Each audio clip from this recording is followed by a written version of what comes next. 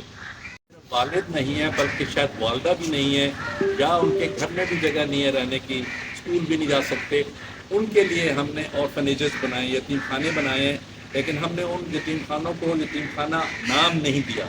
ان کو آغوش کہا ہے، ماں کی گود، تاکہ کوئی سٹگما نہ ہو۔ اس وقت 21 ایسے آغوش ہمارے کام کر رہے ہیں، اور 19 کے قریب مزید پائپ لائن میں جو بن رہے ہیں، اور 2,000 کے لگ بھگ بچے اس وقت ان آغوشوں کے اندر رہتے ہیں۔ یہ ایک پورا نظام ہے جس میں 2 ارب سے زائد روپے سالانہ صرف ان یتیم بچوں پہ خرچ کیے جاتے ہیں، 2 بلین روپیز۔ اور اس نظام کو چلانے کے لیے اس وقت الحمدللہ بہت ہی پڑھے لکھے اور بڑے قابل آفیسرز ہمارے پاس موجود ہیں۔ ایئر فورس کے ریٹائرڈ آفیسرز ہیں، یہ ایئر مارشل فاروق حبیب صاحب اس سارے پروگرام کے انچارج ہیں، ایئر مارشل ارشد ملک جو ہیں ہمارے آغوش کے انچارج ہیں۔ یہ سارا اس کی تربیت کا نظام اور بچوں کا وہ چل رہا ہے۔ تیسرے نمبر پہ صاف پانی کا مہیا کرنے کا ہم کام کرتے ہیں۔ اب گھر سے شروع کیا تھا، سندھ کے دور دراز کے علاقے، بلوچستان کے دور دراز کے علاقے جہاں پہ پینے کا صاف پانی نہیں ہے، وہاں پہ کنویں کھدوائے اور ہینڈ پمپس لگوائے، سبمرسیبل پمپس لگائے اور سولر آپریٹڈ پمپس لگوائے۔ اس وقت تک ہم تقریباً 27,000 ایسے پروجیکٹ کر چکے ہیں پورے ملک کے اندر، اور خود بلوچستان میں بھی ایسے پروجیکٹس چل رہے ہیں۔ چوتھا شعبہ ہمارا صحت کا ہے۔ اس وقت 45 ہاسپٹلز ہیں، 2,000 سے زائد بیڈز ہیں ان کے اندر، 300 سے زائد ایمبولینسز ہیں، 100 سے زائد جو ہیں وہ ہمارے ڈائگنوسٹک سینٹرز ہیں اور ان کے کلیکشن سینٹرز ہیں، اور اس پر تقریباً سالانہ 5 ارب روپے خرچ ہوتے ہیں ہیلتھ پر۔ اور میں نے جیسے پہلے بتایا آپ کو کہ 12 موبائل ہیلتھ یونٹ بھی ہیں ہمارے، ان میں سے ایک موبائل ہیلتھ یونٹ بہت جلد انشاءاللہ گوادر میں آ رہا ہے، اور یہاں کے علاقے میں دور دراز کے علاقوں میں جا کے سروس مہیا کریں گے۔ 5واں شعبہ جو ہے وہ تعلیم کا شعبہ ہے۔ تعلیم میں اسکولز ہیں، اسکالرشپس دیتے ہیں ہم بچوں کو، یونیورسٹی میں، میڈیکل کالجز، کچھ 1500 سے زائد بچوں کو اسکالرشپس بھی دیتے ہیں، اور اس کا دائرہ کار ہم مزید بھی بڑھا رہے ہیں۔ اس کے ساتھ ساتھ یہ کچھ آپ نے سنا ہوگا کہ ہمارے ملک میں کچھ ایسے بچے ہیں جن کو اسٹریٹ چلڈرن کہا جاتا ہے۔ یہ صبح گھر سے نکلتے ہیں اور کوڑے کرکٹ میں ہاتھ مار کے وہاں سے ویلیویبلس تلاش کر کے، کھانے پینے کی چیزیں تلاش کر کے اپنے خاندان کے لیے، اپنے لیے لے کر جاتے ہیں۔ کئی شہروں میں آپ کو ایسے لوگ نظر آئیں گے جنہوں نے پلاسٹک کا بیگ اپنے بچوں نے کندھے پہ ڈالا ہوا ہے اور ایک مقناطیس لے کے پھر رہے کہ کوئی چیز اس کے ساتھ لگ جائے اکٹھی کر کے۔ یہ اسکول نہیں آتے، صبح ہاتھ منہ بھی نہیں دھوتے، ناشتہ بھی نہیں کرتے، صبح نکل کے کوڑے کرکٹ میں ہاتھ مار رہے ہوتے ہیں۔ ان بچوں کو سنبھالنے کا ہم نے پروگرام بنایا ہے، اسٹریٹ چلڈرن پروگرام ہے یہ، ان کی protection, street children protection programme. ہم نے سینٹرز بنائے ہیں مختلف شہروں میں، اور یہ 52 سینٹرز ہیں اس وقت موجود پورے ملک میں، جہاں پہ ہر سینٹر میں 50 سے 60 ایسے بچے وہ 3-4 گھنٹوں کے لیے آتے ہیں، جہاں پہ وہ نہاتے دھوتے ہیں، کپڑے بدلتے ہیں، ان کو کھانے کو دیا جاتا ہے، اور ان کی تھوڑی بہت پڑھائی کی جاتی ہے، اور اس دوران ان کو اور ان کے والدین کی کاؤنسلنگ کی جاتی ہے، اور ان کے لیے کچھ ایسی سپورٹ مہیا کی جاتی ہے کہ بالآخر ان کو اسکولوں میں پہنچا سکے۔ تو الحمدللہ بے شمار بچے ان سینٹر سے اب اسکولوں میں داخل کرا دیے گئے ہیں، لیکن جو اسکولوں میں داخل نہیں ہو سکتے اور جو ضرور جانا چاہتے ہیں وہاں سے یہ رزق حاصل کرنے کے لیے، ان کو کم از کم 2-3-4 گھنٹوں کے لیے ہم اپنے سینٹر پہ لاتے ہیں اور ان کی اس طرح سے خدمت کرتے ہیں۔ ایجوکیشن کے علاوہ مواخات کا ہمارا ایک چھٹا ایریا ہے، جس میں چھوٹے قرضے مہیا کرتے ہیں ہم لوگوں کو۔ یہ بلا سود قرضے ہوتے ہیں تاکہ وہ اپنے پاؤں پہ کھڑے ہو سکیں۔ اور 7واں ایریا جو ہے وہ ہمارا کمیونٹی سروسز کا ہے۔ کمیونٹی سروسز میں بے شمار چیزیں، اس وقت ہمارا یہ اعلان ہے سب جگہوں کے لیے کہ کسی کو بھی کوئی معذور ہو اور اس کو ویل چیئر چاہیے ہو، وہ الخدمت فاؤنڈیشن سے رابطہ کرے، اور اگر واقعی وہ اس مستحق ہے، اس کو چاہیے، تو الخدمت فاؤنڈیشن اس کو ویل چیئر مہیا کرتی ہے۔ 1 سال میں 7 ارضیاں میں آپ کے سامنے رکھتا ہوں کہ ابھی حال ہی میں ہم انشاءاللہ ایک ہمارا ہاسپٹل مکمل ہونے والا ہے کوئٹہ میں، اور ساتھ ہی اس پہ ڈائگنوسٹک لیب ہوگی۔ ایک ڈائگنوسٹک لیب ہم تربت میں شروع کرنے والے ہیں، جگہ ہوگی انشاءاللہ، اور اس کے کلیکشن سینٹر گوادر میں بھی ہوں گے اور پنجگور میں بھی ہوں گے۔ اس کے علاوہ جو آپ کے یہ صوبے ہیں، جو ضلع ہیں جہاں پہ سیلاب آیا تھا، بالخصوص جعفر آباد، نصیر آباد اور جل مکسی اور سارا علاقہ، اس میں ہم نے بہت زیادہ کام کیا الحمدللہ الخدمت نے، اور اب وہاں پہ 2 ایکڑ کی جگہ لے کے ہم کوئی 30 کروڑ روپے سے 100 بیڈ کا بہت اعلیٰ درجے کا ہسپتال بنانے جا رہے ہیں انشاءاللہ، اس کا جلد آغاز ہونے والا ہے۔ اسی طرح بیلا کے اندر 20 کنال جگہ پہ ایک بہت بڑا یہ آغوش اور اس کے ساتھ سکل سینٹر بنانے جا رہے ہیں، اس کا بھی کل ہم جا رہے ہیں انشاءاللہ، اس کا زمین ہو چکی ہے، وہ سارا ہم کام کرنے جا رہے ہیں۔ اب میں آتا ہوں آپ کے گوادر کی طرف۔ گوادر ہمارے نزدیک بہت اہم جگہ ہے، یہاں پہ محنت کش لوگ رہتے ہیں، اور سچی بات یہ ہے کہ بہت یعنی معاشی طور پہ میں سمجھتا ہوں کہ بہت کنٹریبیوٹ کرتے ہیں پاکستان کی اکانومی میں، اور اس سے کہیں زیادہ کر سکتے ہیں وہ لوگ، اس لیے کہ اتنا کھلا سمندر ان کے پاس ہے، اور ان کی جو مہارت ہے وہ ان کے پاس ہے، جفا کش لوگ ہیں، لیکن جیسے میں نے پہلے عرض کیا کہ ان کی جوان نسل بھی جو ہے وہ اس وقت نشے کا شکار ہو رہی ہے، مختلف قسم کی ڈرگز ایڈکشن میں جا رہے ہیں، تو ہم آپ کے گوادر میں انشاءاللہ کوشش کر رہے ہیں کہ 2 سے 3 ایکڑ جگہ ہمیں ملے، جہاں پہ ایک ڈرگ ریہیبلیٹیشن سینٹر ہم بنائیں گے ان نوجوانوں کے لیے، اور اس کے ساتھ ہی فوری طور پر ایک سکل سینٹر ہوگا، تاکہ جب نشے کی لت سے وہ نکلیں تو ساتھ ہی ان کو کچھ ایسے ہنر سکھائے جائیں، اور ہنر بھی جو اس علاقے کے ہنر ہیں، وہ کشتی رانی کے ہنر ہیں، ماہی گیری کے ہنر ہیں، اور اس طرح کی چیزیں ایسی ہیں سائنٹیفک انداز میں ان کو سکھائی جائے، تاکہ وہ اپنے لیے بھی کما سکیں اور اپنے علاقے کے لیے بھی وہ کما سکیں۔ تو انشاءاللہ یہ سینٹر ہم بہت جلد بنانے جا رہے ہیں، اور اسی طرح ایک جو 150 بچے یتیم بچے، ان کو ہم فوری طور پر رجسٹرڈ کر کے اپنے آرفن کیئر پروگرام میں لا رہے ہیں۔ وہ 150 بچے صرف نہیں ہوں گے، وہ 150 خاندان ہوں گے، کیونکہ ان بچوں کی ماؤں کی امپاورمنٹ کا بھی ہم کام کریں گے، اور ان کو بھی انشاءاللہ اپنے پاؤں پر کھڑا کرنے کی کوشش کریں گے۔ اسی طریقے سے جو ہم یہ اسکل سینٹر بنائیں گے، جب ان کو اسکلز آ جائیں گی تو اگر ضرورت ہوئی تو ان کو بغیر سود کے قرضے بھی مہیا کریں گے، تاکہ وہ اپنا کاروبار بھی کر سکیں۔ اس کے علاوہ میں نے عرض کیا کہ 1 ستمبر سے انشاءاللہ ایک موبائل ہیلتھ یونٹ ہمارا جو بہت خوبصورت air condition mobile health unit ہے، جس میں ڈاکٹر بھی ہیں اور پیرامیڈک سٹاف بھی ہے، اس میں الٹرا سونوگرافی بھی ہے، اس میں لیب بھی ہے، فارمیسی بھی ہے، یہ ساری چیزوں سے اکوپ ہے، اور سولر سسٹم کے ساتھ وہ کنیکٹڈ ہے، ایئر کنڈیشنڈ ہے۔ وہ کے اندر ہم رمضان میں راشن پیکیجز لوگوں کے لیے تیار کرتے ہیں، اور ایسے خاندان جن کے پاس راشن کی کمی ہوتی ہے اور روزہ رکھنے سے بیچارے معذور ہوتے ہیں، انہیں پورے رمضان کے خرچے پر مشتمل 7-8 ہزار 9 ہزار روپے خرچ کر کے ایک اسپیشل باکس بنایا جاتا ہے، اور لاکھوں کی تعداد میں وہ باکس تقسیم کی جاتے ہیں، اور ایک اندازہ ہے کہ 1 سے 1.5 ارب روپے کی یہ تقسیم کی جاتی ہے۔ جب شدید سردیاں آتی ہیں، اور بعض ہمارے علاقے پاکستان میں ایسے ہیں جہاں بہت شدید سردی پڑتی ہے، تو ان کے لیے ونٹر پیکیجز تیار کی جاتے ہیں، جس میں لحاف ہیں، کمبل ہیں، ان تک پہنچائے جاتے ہیں۔ جو برفیلے علاقے ہیں ان تک یہ چیزیں پہنچائی جاتی ہیں۔ ہماری جو عید الاضحیٰ آتی ہے، تو لوگوں کا ہم پہ ٹرسٹ ہے، وہ ہمیں پیسے دیتے ہیں، اور ان کے لیے ہم قربانی کرتے ہیں،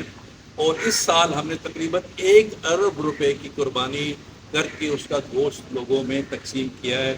اور جو لاکھوں کی تعداد میں آتا ہے۔ لیکن اس کی خاص بات یہ ہے کہ ہم یہ گائے جو ہیں یہ فارم سے خریدی ہیں، جو کہ ہائیجینیکلی بہترین صحت مند گائیں تھیں، اور اس کے بعد سلاٹر ہاؤسز میں ان کو ہائیجینیکلی ذبح کیا گیا، اور پھر ان کو چل کر کے ان کے ٹکڑے کر کے اور اس پہ پیکٹس میں تقسیم کر بنا کے پھر چلرز میں ایئر کنڈیشن چلرز میں ان کو مختلف دور دراز علاقوں میں بھجوایا ہے، اور یہ تقریباً 1 ارب روپے کا قربانی کا گوشت ہم نے اس طرح سے تقسیم کیا۔ یہ 7 ایریاز ہیں، لیکن 8واں ایریا بھی حال ہی میں ہم نے شروع کیا ہے، وہ والنٹیئر مینجمنٹ اکیڈمی ہے، اور والنٹیئر مینجمنٹ سے مراد ہماری یہ ہے کہ ہمارے ملک میں لاکھوں کی تعداد میں ایسے بچے ہیں، وہ بچے ہیں جو افورڈ کرتے ہیں، اسکولوں میں یونیورسٹیوں میں جاتے ہیں، کالجز میں، ان کے پاس پیسے بھی ہیں، گاڑیاں بھی ہیں، لیکن مستقبل کی کوئی ویژن نہیں ہے ان کے سامنے۔ ان کو بھی پتہ ہے کہ جو ڈگری ہم لیں گے یونیورسٹی سے، وہ اس کی اپلائیبلٹی 10% بھی نہیں ہے، اس کے جاب نہیں ملنا ہمیں۔ ابھی تو ہم 1 لاکھ روپے والدین سے لے کے خرچ کر رہے ہیں، تو بعد میں تو ہمیں 20-25-30 ہزار روپے کی جاب بھی نہیں ملنی۔ تو ان کے اندر جو فرسٹریشن ہے، اس کو ہم نے محسوس کیا کہ اس کو ایڈریس کرنے کی ضرورت ہے، ان کو ایسے ہنر سکھانے کی ضرورت ہے جس کی وجہ سے وہ نوکری کی تلاش نہ کریں، بلکہ وہ 4-5 لوگوں کو اپنے ساتھ نوکری دے سکیں، ایسے کام آغاز کریں۔ انٹرپرینورشپ ہے، ایسے اسٹارٹ اپس ہیں جو خود بھی کریں اور اپنے ساتھ کمپنی بنا کے آگے لے کے چلیں، اور پھر ان کو اگر ان کے پاس کام نہیں ہوگا، اس طرح کی فرسٹریشن ہوگی، اور ہمارے ملک کے اندر جو انسٹیبلٹی ہے، جو سیاسی معاملات ہیں، جو معاشی معاملات ہیں، اس کے نتیجے میں جو مایوسی ان کے اوپر چھا جاتی ہے، اور پھر آپ کو پتہ ہے کہ پھر وہ نشے کی عادت ان میں پڑتی ہے، اور وہ بالکل بیکار اس بن جاتے ہیں پورے معاشرے کا. تو ایسے لوگوں کو ہم ایڈریس کرنے جا رہے ہیں اور شروع کیا ہے. وہ ان کو اپنے پاس لائیں, محبت دیں ان کو, اور ان کو مثبت سوچ دیں, کچھ کام ان کو دکھائیں, ان کو ایک امید دکھائیں کہ وہ پاکستان کا بہترین شہری بن سکتے ہیں. ابھی حال ہی میں ہم نے بہت سارے اس میں کام کرتے ہیں, جس میں بنو قابل پروگرام ہے, اور بقیہ ڈیزاسٹر کی ٹریننگ کا ہے, میڈیکل کی ٹریننگ کا ہے, بہت ساری اور چیزیں ہیں. لیکن ایک حال ہی میں ہم نے کلین اینڈ گرین پاکستان کا سلوگن کہ آپ پودے لگائیے. کلائمیٹک چینج ہے ہمارے ملک کے اندر, اس کی وجہ سے سیلاب آ رہے ہیں, مختلف تباہیاں آ رہی ہیں, تو آپ حصہ بنیں. جب ہم نے یہ اپیل کی ان بچوں سے, آپ یقین جانیے کہ چند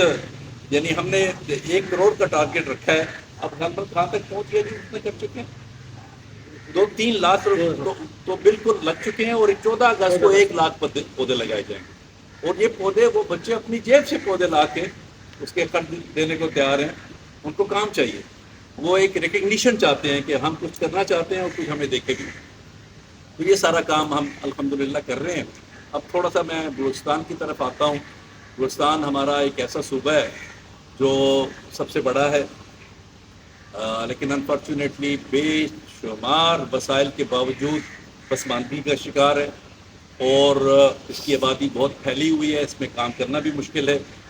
تو ہم نے پلان کیا ہے, وہاں پہ کام پہلے بھی ہو رہا ہے, وہاں پہ پانی کے پروجیکٹس بھی چل رہے ہیں, وہاں پہ 1000 سے زائد بچوں کی کفالت بھی کی جا رہی ہے, وہاں پہ کچھ اور پروجیکٹس بھی ہیں. لیکن اب ہم نے فیصلہ کیا ہے کہ یہاں بلوچستان میں بالخصوص بلوچستان کے دیہی علاقوں میں, پسماندہ علاقوں میں, وہاں کے غریب لوگوں تک پہنچیں اور ان کو ہیلتھ کی سہولتیں مہیا کریں. تو یہ ایمرجنسی رسپانس سینٹر یہاں بن چکا ہے, اور ایک سلائی سینٹر خواتین کے لیے بھی پورے اس کا سامان آ چکا ہے, اس کا بھی انشاءاللہ افتتاح ہو جائے گا. اور اس کے علاوہ بھی ہم انشاءاللہ یہاں کے جو بچے ہیں ان میں اسکالرشپس کا پروگرام بھی ڈاکٹر جعفری صاحب انشاءاللہ اس کو دیکھیں گے کہ جو ہونہار بچے ہیں اور یونیورسٹی اور کالجز کے اندر جانے والے, ان بچوں کے لیے اسکالرشپس کا بھی انشاءاللہ اہتمام کریں گے. تو یہ چند باتیں ہیں جو میں آپ کے سامنے عرض کرنا چاہتا تھا. بس آخر میں ایک بات کہہ دوں کہ کہنے کو تو یہ ایک NGO ہے, لیکن اس کے کام جو ہے وہ NGO والے نہیں ہیں, ایک موومنٹ والے ہیں, ایک تحریک والے ہیں. اس سے آپ اندازہ لگائیے کہ مرکز میں جس آفس کو میں ہیڈ کرتا ہوں, میرے ساتھ 8 وائس پریزیڈنٹس ہیں, ایک جنرل سیکرٹری ہیں, 3 اسسٹنٹ سیکرٹریز ہیں. یہ سب کے سب والنٹیئر ہیں, ان میں سے کوئی بھی ایک پائی ان کی تنخواہ نہیں لیتا. یہ سارے اپنے اپنے کاروبار, اپنا اپنا کام کرتے ہیں, اور فالتو وقت میں یہ کام کرتے ہیں. اس طرح کے جو ہمارے 9 ریجنز ہیں, اور اس کے بعد 150 ڈسٹرکٹس کے اندر جو ہمارے یہ آفیسز ہیں, ان سارے آفیسز کی جو لیڈرشپ بنتی ہے, صدر, وائس پریزیڈنٹ اور سارے, یہ تقریباً 2000 لوگ بنتے ہیں. یہ سب کے سب والنٹیئر ہیں. البتہ اس کے بعد فل ٹائمر ورکر ہیں. مثلاً ہیڈ آفس کے اندر بھی ہمارے پاس 250 افراد فل ٹائم کام کرتے ہیں, اور یہ 5.5 کنال پہ مشتمل ہمارا وہ ہیڈ آفس ہے. اس طرح بقیہ ریجنز کے اندر آفیسز ہیں, ڈسٹرکٹس میں آفس ہیں. اور اس کے بعد پھر ایک بہت بڑی تعداد ہے جو رجسٹرڈ والنٹیئرز ہیں, رضاکار ہیں, ان کی تعداد بھی 60,000 سے زائد ہے. الحمدللہ میں یہ کہا کرتا ہوں کہ یہ آپ کی تنظیم ہے, عوام کی تنظیم ہے, عوام ہی اس کو چلاتے ہیں, اور عوام ہی کے لیے کام کرتی ہے. تو میری بات تو ختم ہوئی, کوئی سوال ہو تو میں حاضر ہوں.